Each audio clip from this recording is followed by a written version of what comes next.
Last week for Growing STEM, we visited Davy Tree's new seed campus in Kent and focused on how arborists train to climb the trees. I even got a chance to test my own climbing skills. But there is more to their work than just tree climbing when STEM comes into play. I have to admit, I felt pretty comfortable limb walking in this big maple tree. But if you don't do well with heights, like my cameraman... What do you think, Jeff? I'm good. There are still opportunities. So have you ever wondered how the rope gets up into the tree? That's a job that requires what I don't have: finesse and skill. Holy free holy. That little thing zings. Throw line could make or break a job site.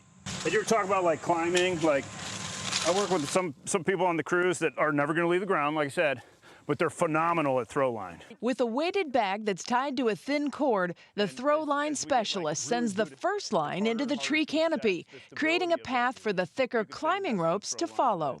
My trainer, Rick Denbo, showed me his pendulum-like throwing technique, a grounded swing that, when timed just right, sends the bag toward the perfect spot. Clear.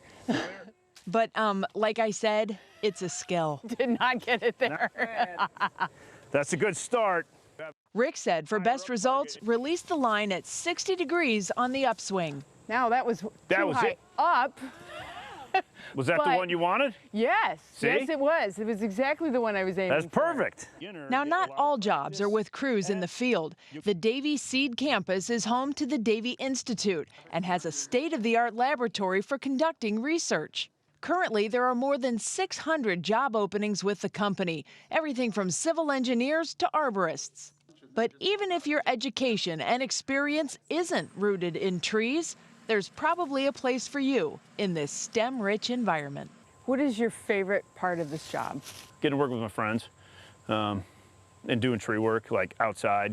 I know you have a degree in U.S. history. Yeah. But what are the other classes that you took that you were like, man, I could see where this really is relevant to what I'm doing?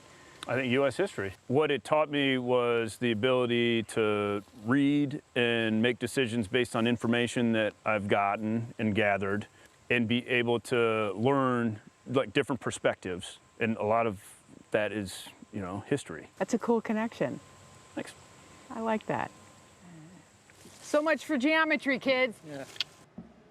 You still got to do the geometry and math. I was just joking there, obviously. But I thought, and the whole time we were out there, we're trying this little throw line thing. And there's a reason they say throw line specialist. Yeah. It is really difficult. Yeah. And literally lives are in the balance to make sure that those lines are in the correct place. But the whole time we're out there, I'm like, Jay would love this. Jay would love this. But I got to tell you, I'm surprised. It seems a bit primitive that they're throwing these bean bags. Right. I have a little invention. Davey, you can run with this if you'd like. So you get like a little gun that fires a bean bag. Sure. And the bean bag has the rope attached to it.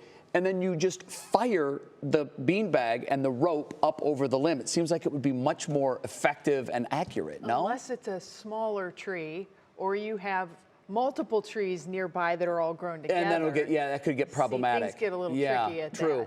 that. So I complained on the air after you did part one of that series about why wasn't I invited? I love doing stuff like that. I got a wonderful email from the company saying, Jay, we have a cool belt and all the cool clips and hooks that you'd like to play with if you want to come out and try it. Of course. So I will be there.